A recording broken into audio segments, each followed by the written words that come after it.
Então, vamos lá. Então, a gente viu que prevalência é o número de casos e incidência é o quê?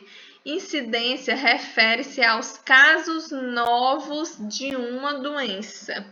Os estudos de incidência vão mostrar os novos casos de uma doença que surgiram em determinado período. Por exemplo, eu não quero saber o número de casos de determinada doença. Eu quero saber quantos casos surgiram, por exemplo, desde que eu comecei a trabalhar como ministro da Saúde. Será que minha gestão está boa? Será que nossas ações de prevenção estão dando certo?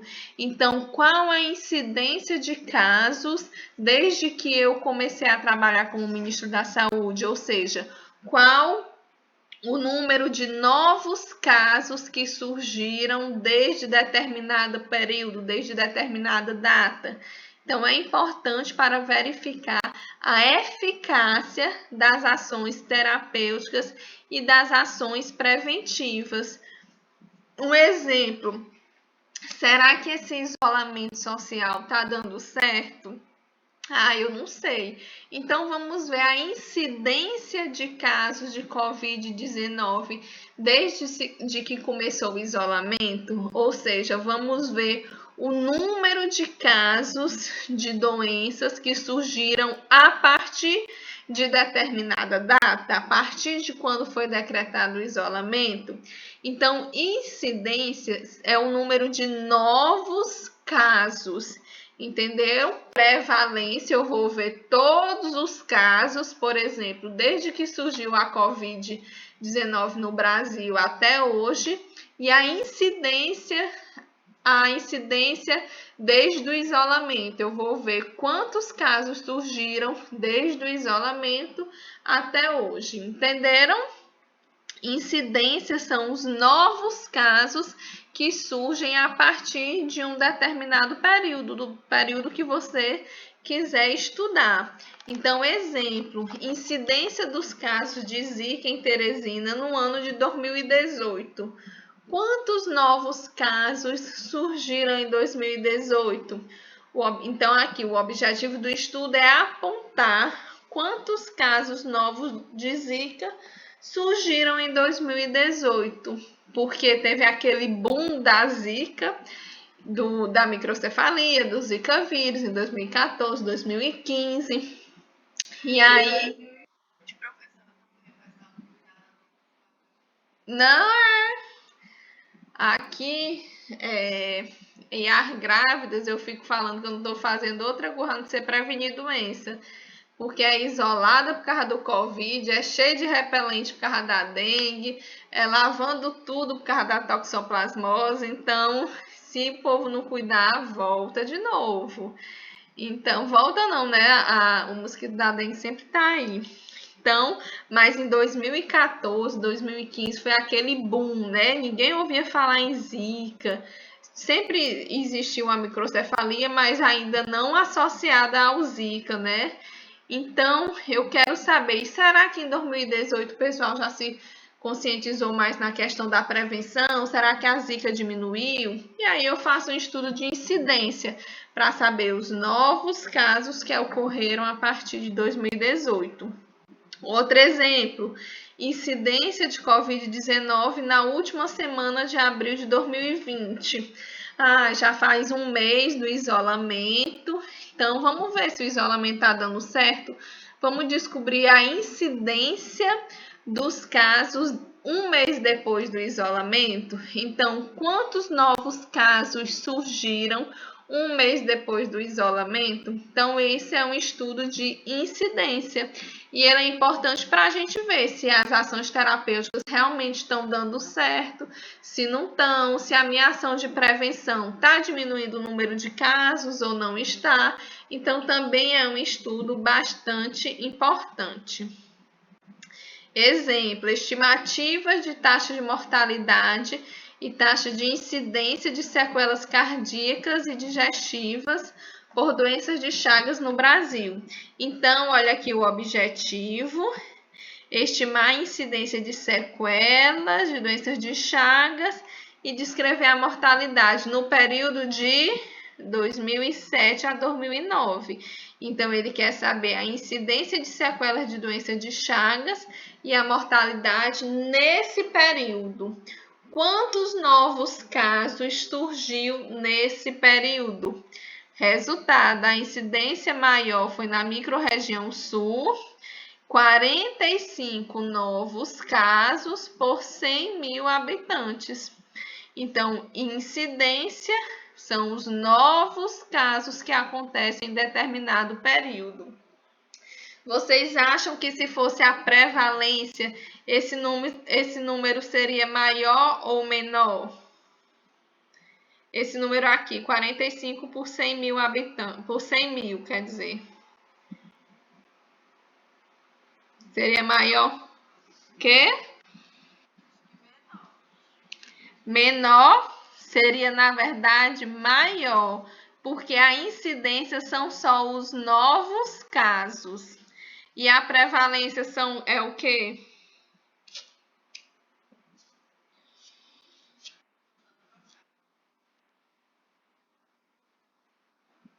Não, a prevalência seria maior. Por quê? Porque a prevalência são todos os casos. Já a incidência são só os novos casos em um determinado período. Então, a incidência, ou seja, os casos que ocorreram, os novos casos que ocorreram aqui em 2007 a 2009 foi de 45 por 100 mil habitantes. Mas se eu pegar a prevalência, eu vou contar o quê? Todos os casos. Então, entram os novos casos que ocorreram em 2007 e 2009 e entram todos os casos, aqueles que não foram diagnosticados em 2007 e 2009, foram diagnosticados antes. Entenderam? É geral. Então, a prevalência são todos os casos e a incidência, os casos novos. Deixa eu ver se tem outro exemplo. Aqui. Só dar outro exemplo. A prevalência de Covid-19 no Piauí, por exemplo, tô chutando, 100 casos, a prevalência, ou seja, o número de casos de Covid-19 que teve no Piauí, 100. E a incidência agora na última semana de abril, foram diagnosticados 5 casos. Então, a prevalência foi 100 e a incidência é 5. Entenderam?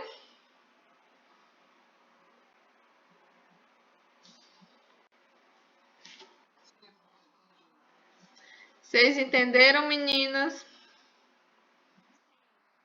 Pronto.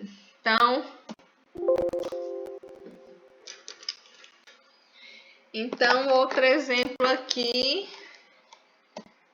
Incidência, ou seja, número de casos novos, incidência dos casos de dengue de 2007 a 2013 e distribuição sazonal dos culicídios em Barreiras. Vamos focar na incidência dos casos de dengue.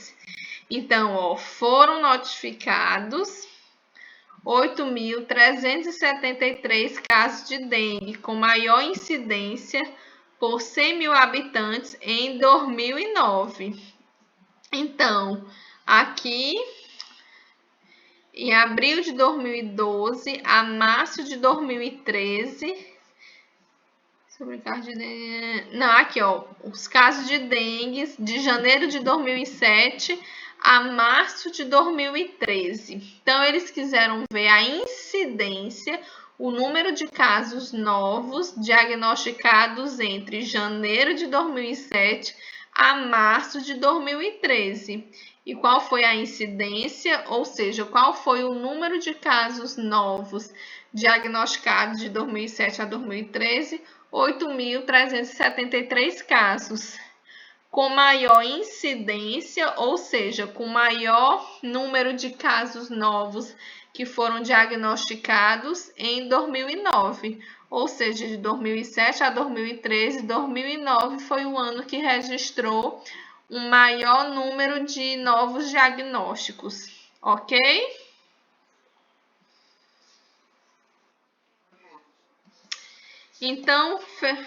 Então, fechou os estudos descritivos. Então, vamos repetir tudo que a gente viu. Estudo observacional descritivo do tipo relato de caso, série de casos, estudo de prevalência e estudo de incidência. Foram os tipos de estudos descritivos que nós vimos. Vocês ficaram com dúvidas em algum?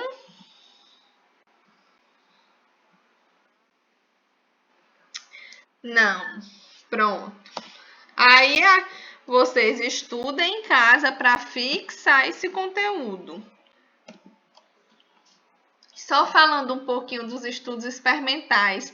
Lembram que os estudos eles podem ser observacionais ou experimental, né? Experimental é aquele em que o pesquisador vai interferir diretamente sobre o fenômeno, sobre o participante, sobre a realidade, manipulando as variáveis relacionadas. Para o quê? Para observar o que vai acontecer com aquele paciente ou com aquele objeto de estudo. Então, faz-se uma intervenção e observa-se o efeito sobre aquela população ou sobre aquele paciente. Então, a gente viu detalhadamente os estudos observacionais, os estudos observacionais do tipo descritivos. Só para vocês terem uma noção, os estudos experimentais são aqueles em que o pesquisador ele vai intervir diretamente no participante, naquela realidade, seja aplicando uma técnica, seja prescrevendo um medicamento, seja comparando diferentes técnicas. Em um grupo eu faço uma técnica, num grupo eu faço outra. Então, nos estudos experimentais vai haver uma intervenção direta do pesquisador.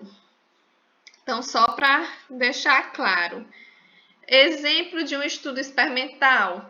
Efeito de um programa de exercício físico no equilíbrio e risco de quedas em estudos ou em idosos institucionalizados.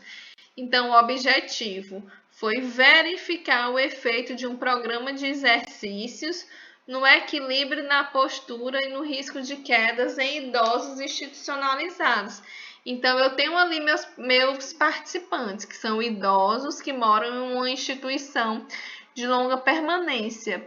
Eu vejo que eles têm equilíbrio, postura e risco de quedas. Eu observo essas três coisas, mas eu vou intervir nessa situação. Será que se eu fizer um programa de exercícios físicos, eles vão melhorar o equilíbrio?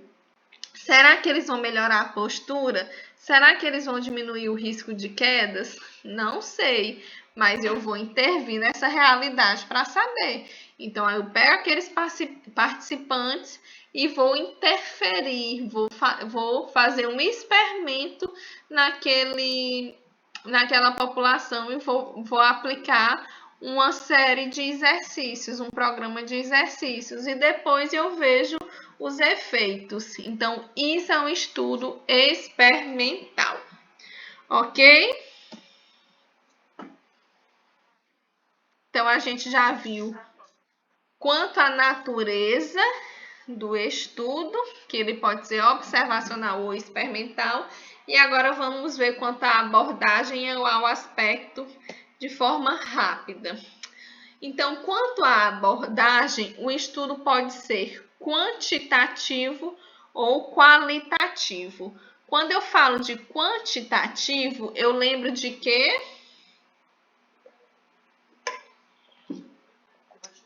Quantidade, números. Então, um estudo quantitativo, ele trabalha com variáveis expressas sobre a forma de dados numéricos.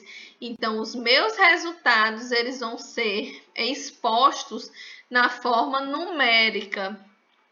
Então, ele emprega técnicas estatísticas para classificá-los e analisá-los, os dados, né? Tais como porcentagem, média, desvio padrão. Então, quando eu faço, por exemplo, um estudo de prevalência, que eu falo que 50% dos idosos daquela unidade básica têm pneumonia. Então, se eu falo que 50% dos idosos têm pneumonia, esse resultado é um resultado numérico, não é? 50%. Ele expressa quantidade. Então, esse estudo tem uma abordagem quantitativa. Se eu falo assim, nesse exemplo que eu acabei de dar do equilíbrio, né, do estudo experimental, que eu faço uma intervenção aplicando um programa de exercício nos idosos. Então, eu percebo que antes da minha intervenção, antes de eu fazer o programa de exercícios, eles caíam, o número de quedas na instituição era de 30 quedas por ano. E depois da minha intervenção, esse número abaixou para 15 quedas no ano. Então, isso é um resultado que eu expressei em quê? Em números. Antes era 30 quedas, agora são 15 quedas. Então, é um estudo quantitativo. Os meus resultados vão ser expressos na forma numérica, ou em porcentagem, ou na média, por exemplo. A média de quedas ficou de 2 quedas por idosos em um período de 5 anos, entendeu? Então, isso são resultados quantitativos. Ao contrário do quantitativo, existe o estudo qualitativo. Então, qual é a característica do estudo qualitativo? O estudo qualitativo preza pela descrição detalhada dos fenômenos, tentando entendê-los por meio dos significados que as pessoas conferem a ele, né, a esse fenômeno. Então, busca o conhecimento em profundidade, sem considerar os aspectos numéricos. Então, por exemplo, nesse exemplo que eu dei da queda dos idosos, o estudo qualitativo, ele não quer saber quantas quedas teve em um ano. Ele quer saber, por exemplo, o significado dessa queda para cada idoso. Então, vai lá, conversa com o idoso e pergunta: como que você se sentiu ao cair? E aí o idoso fala: eu me senti assim, fiquei mal, não sei o que, não sei o que. E eu vou pegar aquela fala daquele idoso e eu vou transcrever, e esse vai ser o meu resultado, porque o estudo qualitativo, ele não está interessado em números, ele está interessado em aprofundar a análise sobre aquele fenômeno. Então, se eu estava estudando quedas em idosos, o estudo qualitativo não quer saber o número de quedas, quer saber o que aquela queda significa para o idoso, o que mudou na vida do idoso naquela queda, e aí vai aprofundar no discurso daquele idoso, na fala daquele idoso. O estudo qualitativo é muito utilizado aonde? Na psicologia, na pedagogia. Por quê? Porque eles estão interessados em aprofundar o conhecimento sobre o significado que aquele fenômeno, que aquela doença tem na vida daquela pessoa. Então, um exemplo de estudo qualitativo: enfrentamento da incapacidade funcional por idosos por meio de crenças religiosas. É um estudo qualitativo, ou seja, ele não quer saber quantos idosos têm incapacidade, não quer saber quantos idosos usam a religião para enfrentar essa incapacidade. Aqui, ó, o objetivo. Ele quer investigar o papel da religiosidade como estratégia de enfrentamento da incapacidade. Ele quer saber como que as crenças religiosas ajudam o idoso a lidar com a incapacidade física, como que eles veem essa incapacidade, como que eles veem a ajuda da crença religiosa para eles lidarem com essa incapacidade. E aqui os resultados. Vocês estão vendo aqui, ó, nesse retângulo que eu estou passando aqui.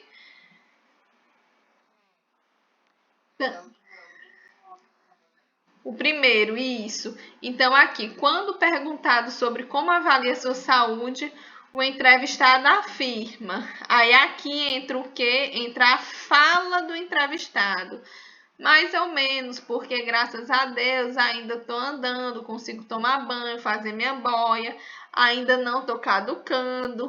Isso nada mais é do que a fala do paciente. Eles não expressam o resultado em forma numérica, expressa numa forma mesmo de texto, uma forma mais, como o nome já diz, qualitativa. Ele vai se aprofundar no discurso do participante. Entenderam?